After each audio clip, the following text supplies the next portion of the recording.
مسیح کو پیدا ہوئے 2018 سال ہو گئے، اور ہمارے پاس اب یہ بھی پکچر ہے کہ جب خداوند یسوع مسیح پیدا ہوئے تو کیا کیا ہوا تھا، اور یہ یقین ہو جائے گا کہ جو یسایہ نبی 700 سال پہلے باتیں کر رہا تھا، کیا وہ باتیں بائبل مقدس کے مطابق تھیں، وہ پیشن گوئیاں پوری ہوئی اور اس کی زندگی میں کیسے پوری ہوئی۔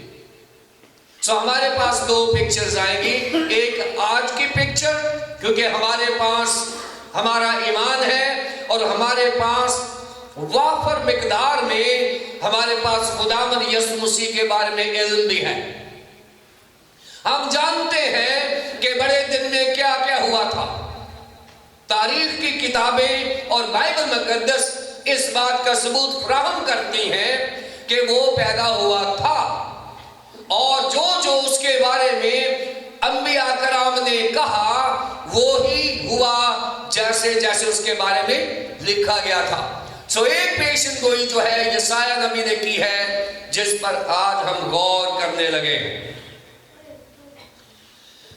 دیکھیں، جب کسی شخص کو کسی مشن کے لیے مخصوص کیا جاتا ہے تو اس کے لیے مخصوص اہلیت اور قابلیت کی ضرورت ہوتی ہے۔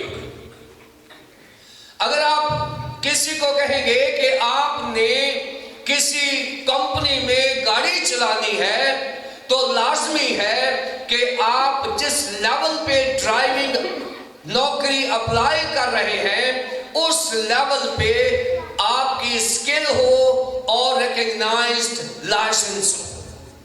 یہ آپ کے لیے لازمی ہے کہ جب آپ کسی کمپنی کی نوکری کریں گے تو جس نوکری پر آپ جائیں گے آپ کو اس کی ٹریننگ کرنا پڑے گی، اس کی تعلیم حاصل کرنا پڑے گی، اس کی کوالیفیکیشن لینا پڑے گی، اور پھر آپ جا کے اس کو اپلائی کر سکتے ہیں، نوکری لے سکتے ہیں۔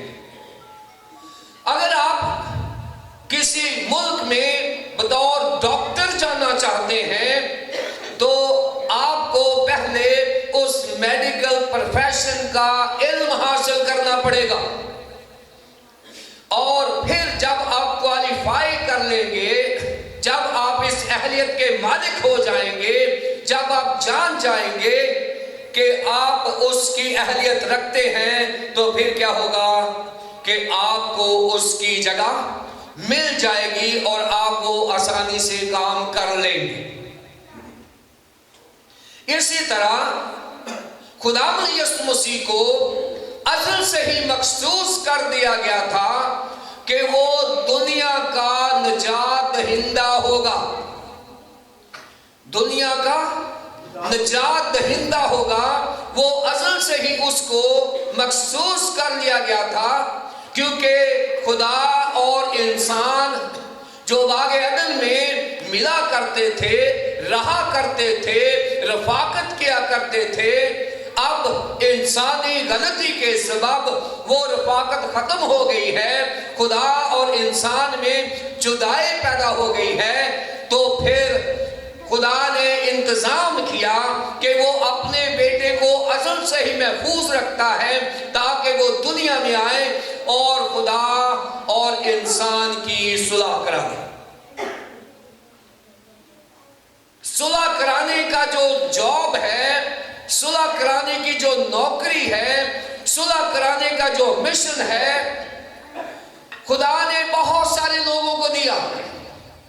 آدم اور خدا کی ناراضگی کے بعد صلح کرانے کا عمل جو ہے انبیاء کرام سے شروع ہو گیا۔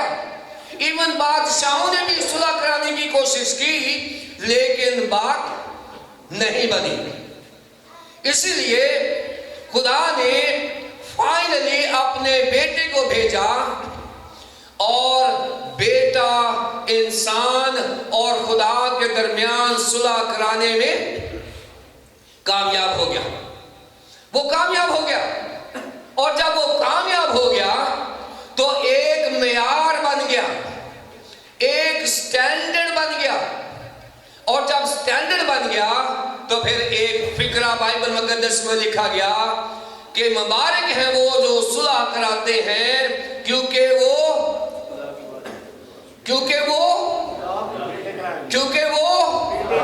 خدا کے بیٹے کہلائیں گے، خدا کے بیٹے کہلائیں گے۔ مبارک ہیں وہ جو صلح کراتے ہیں، کیوں؟ اس لیے کہ خدا اور انسان کے درمیان صلح اگر کوئی بادشاہ کروا دیتا تو یہ مبارکبادی کیسے ہوتی؟ مبارک ہیں وہ جو صلح کراتے ہیں کیونکہ وہ بادشاہ کہلائیں گے، کیونکہ بادشاہ نے کی نہیں ہے صلح۔ اگر یہ صلح کسی نبی کے وسیلے سے ہو جاتی تو یہ مبارکبادی کیسے ہوتی؟ مبارک ہیں وہ جو صلح کراتے ہیں کیونکہ وہ خدا کے پیارے نبی کہلائیں گے، اور صلح نہیں ہو سکتی۔ اور صلح کا مشن، اس کی تکمیل کی ہے خدا کے بیٹے نے۔ اس نے کہا یہ صلح کا کام کیونکہ خدا کے بیٹے نے کروایا ہے، لہذا جو اس مشن کو جاری رکھے گا وہ بھی خدا کا بیٹا کہلائے گا۔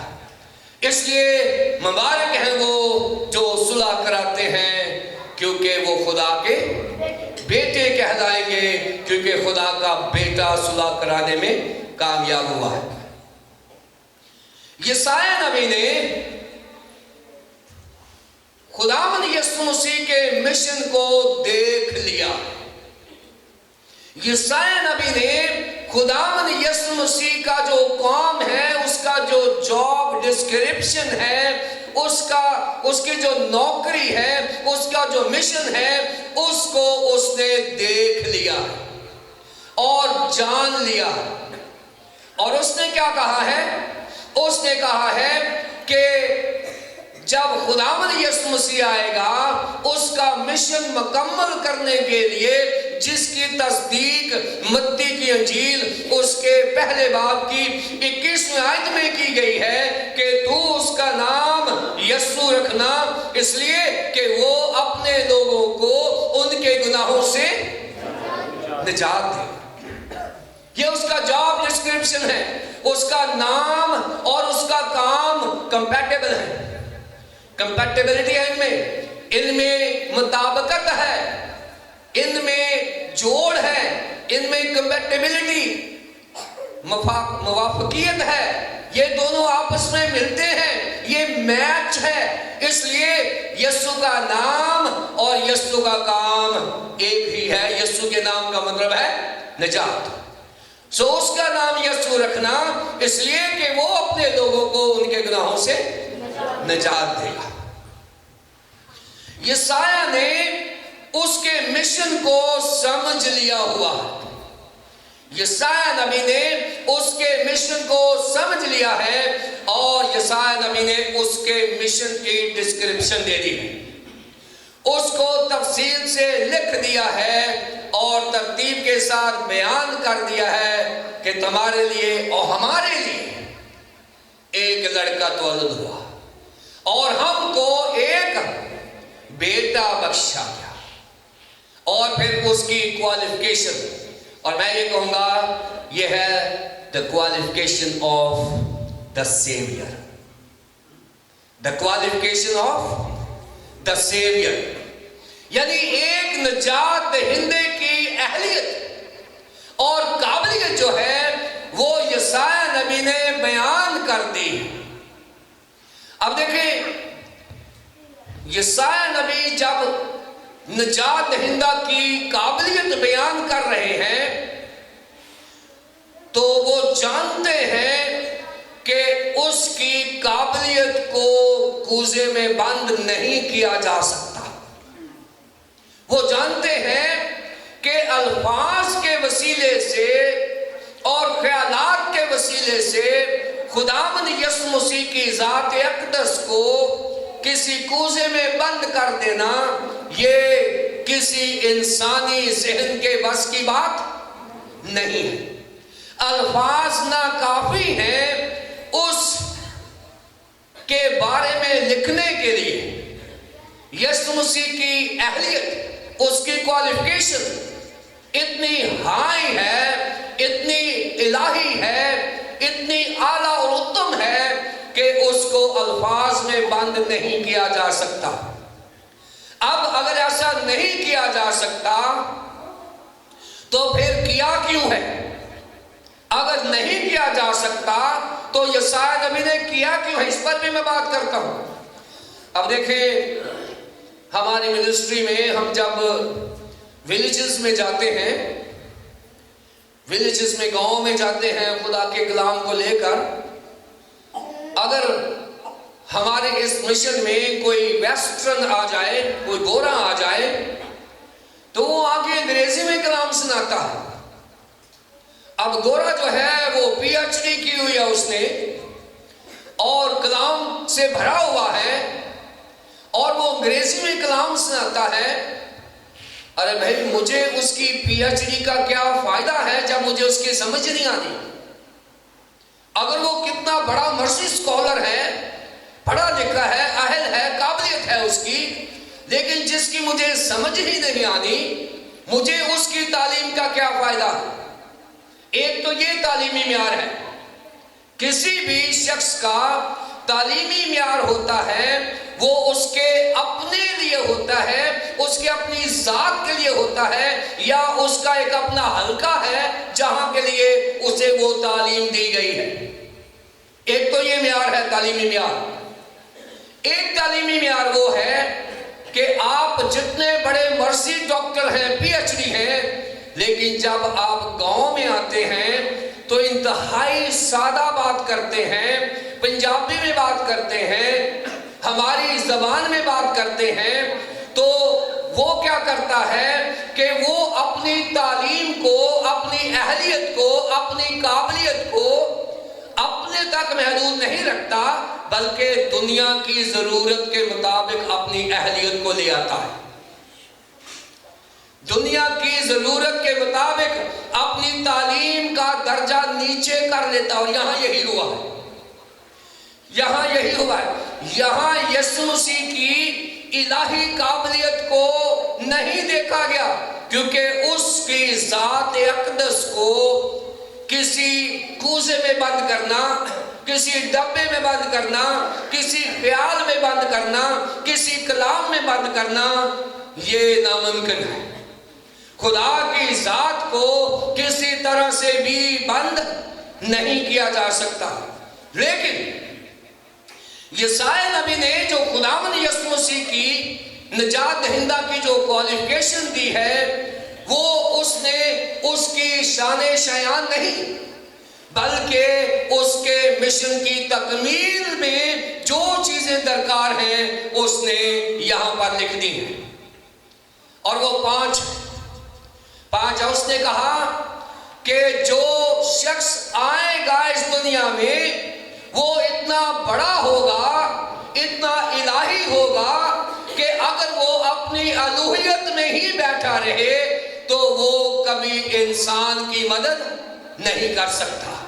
اس نے کہا وہ اتنا بڑا ہے کہ وہ اگر اپنی ذات میں رہے تو وہ ہماری مدد نہیں کر سکتا، لیکن اس نے فیصلہ کیا کہ وہ اپنے آپ کو ٹرانسلیٹ کرے گا، وہ اپنے آپ کو، اپنی الوہیت کو ایک جسمانی جسم میں سمو دے گا۔ اور پھر کیا ہوا؟ کلام مجسم ہوا۔ کلام کیا ہے؟ یہاں یسوع مسیح ہے۔ کلام مجسم ہوا۔ اس سے پہلے کلام ریویل ہوتا تھا، اس سے پہلے کلام جو ہے یہ نبیوں پر ظاہر ہوتا تھا، نازل ہوتا تھا۔ یہ پہلی بار ہے کہ کلام مجسم ہوا ہے، اور کلام مجسم ہونے سے مراد خداوند یسوع مسیح کی پیدائش۔ کلام مجسم ہوا ہے، اور جب مجسم ہوا ہے تو اس میں وہی کوالیفیکیشن پائی گئی جو دنیا کی ضرورت پورا کرنے کے لیے کافی تھی۔ یسایا نے اس کو دیکھا، اسے کہا کہ وہ ایسا شخص ہوگا، وہ ایسا نجات دہندہ ہوگا، اس کی پہلی کوالیفیکیشن کوالیفیکیشن یہ ہے جو دنیا کو ضرورت ہے، جو دنیا کے گناہ معاف کر سکتی ہے، جو دنیا کو نجات دے سکتی ہے، وہ یہ ہے کہ وہ پہچانا جائے گا، مختلف ہوگا، وہ عجیب ہوگا، ونڈرفل ہوگا، وہ عجیب ہوگا۔ یہ اس کی پہلی پہچان ہے۔ اس نے کہا کہ وہ ایسا ہوگا کہ جیسا اس دنیا میں کبھی ہوا ہی نہیں ہے، وہ اتنا عجیب ہوگا۔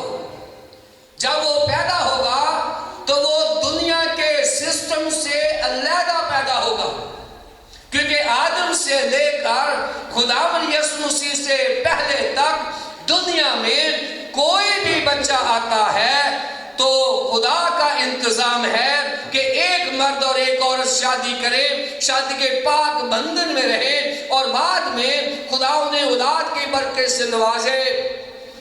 اس کے بعد دنیا میں اس کے علاوہ کوئی بچہ پیدا نہیں ہو سکتا، لیکن ہوا اور خداوند یسوع مسیح ہوا۔ اس کی ماں نے شادی نہیں کی، اس کی ماں نے کسی مرد کے ساتھ کوئی تعلق نہیں جوڑا، اور اس نے کہا کہ میں خداوند کی بندی ہوں، میرے لیے تیرے قول کے موافق ہو۔ یہ عجیب بات ہے، وہ عجیب ہوگا، ایسا ہوگا جیسے پہلا کوئی ہوا ہی نہیں، جیسے پہلے کوئی نہیں ہوا، وہ ایسا ہوگا، وہ پیدا ہوگا لیکن ویسے پیدا نہیں ہوگا جیسے دوسرے بچے پیدا ہوتے ہیں۔ وہ پیدا ہوگا تو دنیا دیکھے گی کہ نجات دہندہ پیدا ہوا ہے۔ اور یہ کب کہا گیا؟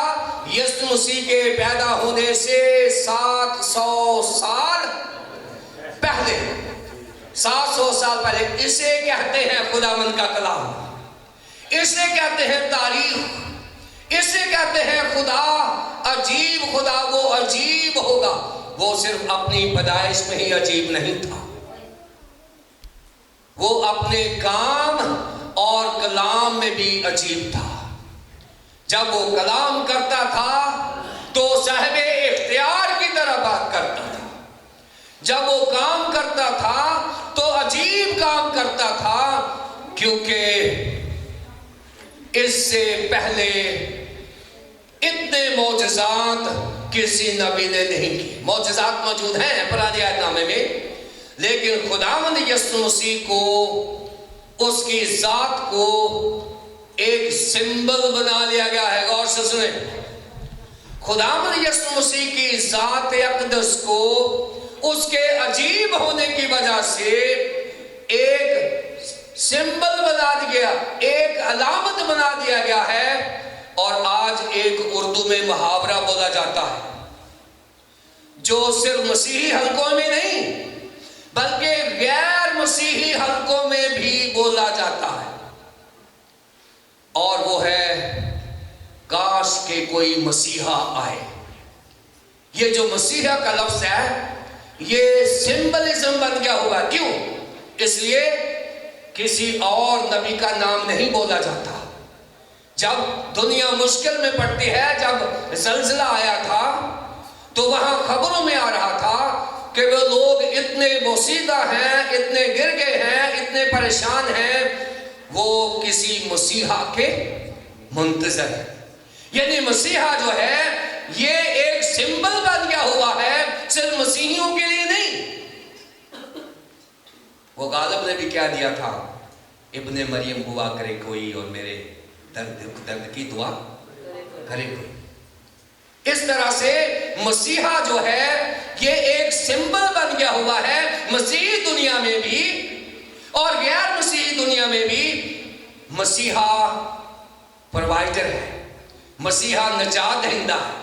مسیحا کو ابھی بھی لوگ سمجھیں یا نہ سمجھیں، مانیں یا نہ مانیں، لیکن مسیحی دنیا اور غیر مسیحی دنیا مسیحا کا لفظ نجات دہندہ کے طور پر سمجھے۔ کاش کہ کوئی آئے اور کوئی مسیحا آئے اور ان بیماروں کو شفا دے۔ مسیحا جو ہے اپنے کام اور اپنے کلام کی بدولت ایک سمبل بن گیا ہوا ہے، ایک علامت ٹھہر گیا ہے، اس لیے کہ اس نے کام ہی وہ کیا ہے جو کوئی اور نہیں کر سکتا. وہ عجیب ہے. یسایہ نے 700 سال پہلے کہا تھا. ہم یہ اس لیے بات مانتے ہیں کہ اس نے سچ کہا کیونکہ ہم نے خداوند یسوع مسیح کی پیدائش کو دیکھا, جانچا, پرکھا اور مانا. ہمارے پاس اس کی پیدائش کا اکاؤنٹ ہے, اس کی پیدائش کا ہمارے پاس حوالہ جات ہے. ہمیں علم ہے کہ وہ اپنے کام میں بھی عجیب ہے, اپنے کلام میں بھی عجیب ہے. وہ کہتا ہے کہ جب لوگ بات کرتے تھے ان کی عقل دنگ رہ جاتی تھی کہ یہ کیسے باتیں کرتا ہے. بڑے بڑے اسکالرز اس کے سامنے نہیں جواب دے سکتے تھے, اس لیے کہ وہ عجیب ہے. اور یہاں تک کہ اس کی موت بھی عجیب ہوئی ہے. موت بھی عجیب ہوئی ہے.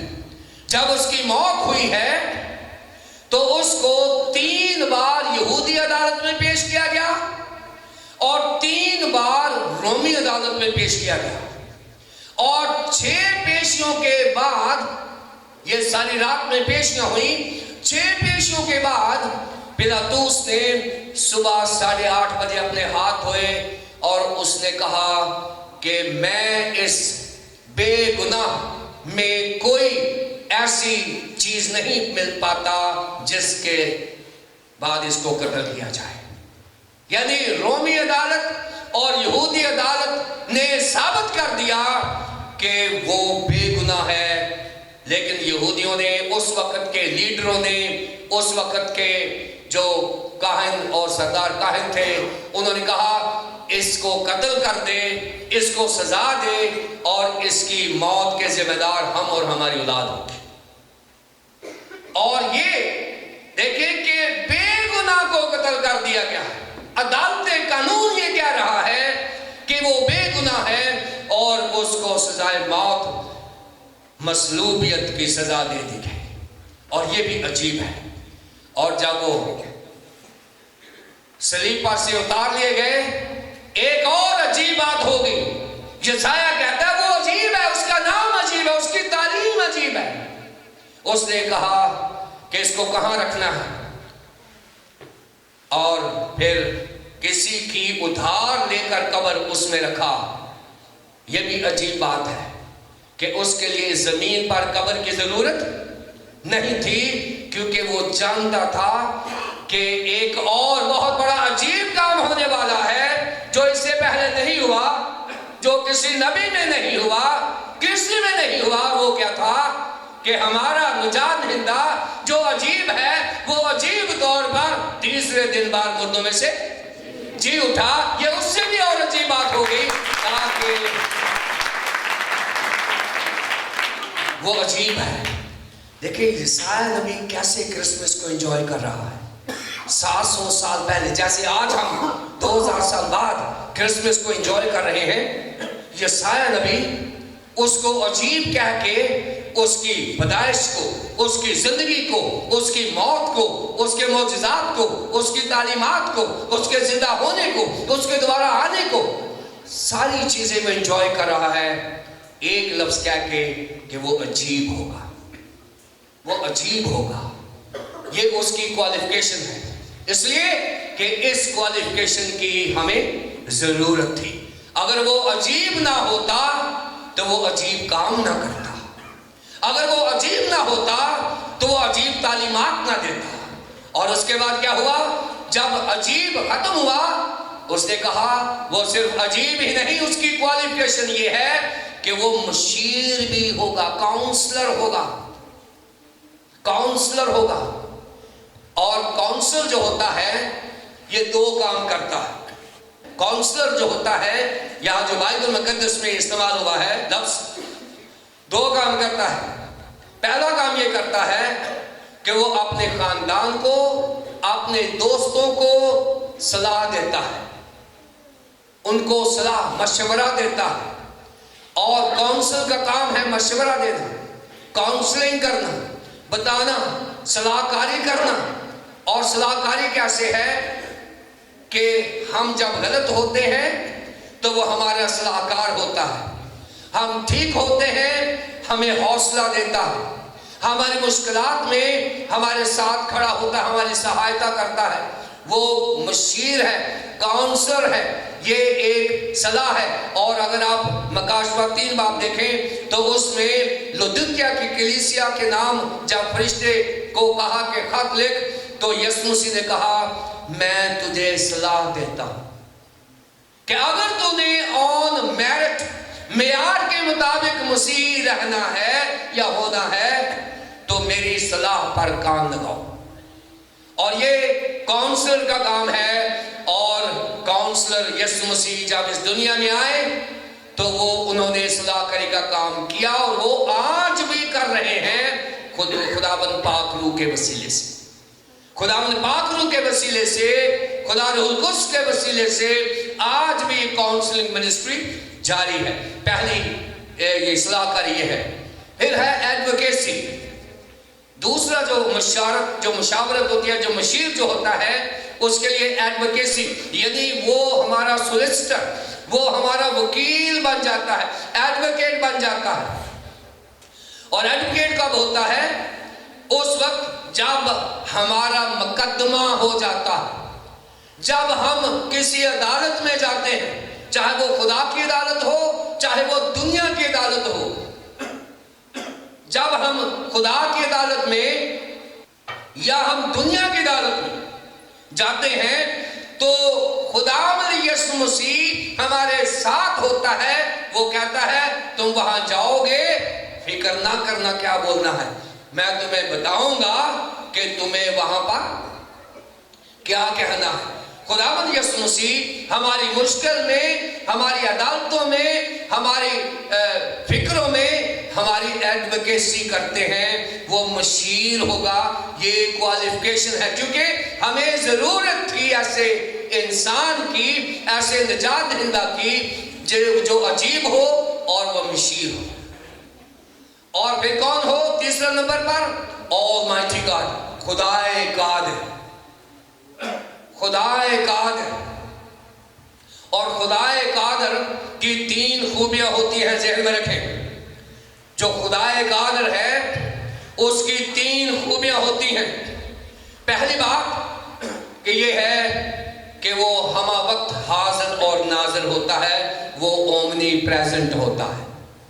خدائے قادر جو بائبل کا خدا ہے، اس کے بارے میں کہا گیا ہے کہ وہ ہمہ وقت حاضر اور ناظر ہوتا ہے، یعنی وہ اومنی پریزنٹ ہوتا ہے۔ اس کا مطلب یہ نہیں ہے کہ وہ اب یہاں ہے تو یو ایس اے میں نہیں ہے، انگلینڈ میں نہیں ہے، آسٹریلیا میں نہیں ہے، یا وہ افریقہ میں نہیں ہے، وہ ہر جگہ حاضر اور ناظر ہے۔ یہ آلمائٹی گاڈ کی خوبصورتی ہے، اس کا ایٹریبیوٹ ہے، اس کی خوبی ہے۔ اور جس خدا کو ہم مانتے ہیں، لکھا ہے وہ عجیب ہوگا، وہ مشیر ہوگا، اور وہ خدائے قادر ہوگا، یعنی وہ ہر جگہ حاضر اور ناظر ہوگا۔ نمبر 2 کہ وہ تمام علوم سے واقفیت رکھتا ہوگا۔ خدائے قادر جو ہے وہ تمام علوم سے واقفیت رکھتا ہوگا۔ اس کو یہ علم ہوگا کہ آسمانوں کے پیچھے کیا ہے، اس کو یہ علم ہوگا ہواؤں اور فضاؤں میں کیا ہے، اس کو یہ علم ہوگا کہ زمین کے نیچے کیا ہے، اس کو علم ہوگا کہ پہاڑوں کے ٹھوس چٹانوں کے پیچھے کیا ہے، اور یہاں تک اس کو علم ہوگا کہ میں اس کے بارے میں کیا سوچ رہا ہوں، وہ میرا اور آپ کا برین بھی جانتا ہے۔ وہ اومنیسینٹ ہے، یعنی وہ تمام علوم سے واقف ہے۔ اور یہ خدائے قادر کی بات کر رہا ہوں، اور یہ سایہ نبی یہ کہہ رہے ہیں کہ وہ عجیب ہوگا، مشیر ہوگا، وہ خدائے قادر ہوگا، یعنی وہ ہر جگہ حاضر و ناظر ہوگا، اور تمام علوم سے اس کی واقفیت ہوگی۔ آپ جانتے ہیں شاگرد ایک جھیل میں ساری رات مچھلیاں پکڑ رہے ہیں، اور صبح ہو گئی ہے، اب مچھلیوں کے پکڑنے کا وقت ختم ہو گیا۔ جو ایکسپرٹس ہیں مچھلیوں کے، وہ کہتے ہیں کہ مچھلیوں کے پکڑنے کا وقت ختم ہو گیا۔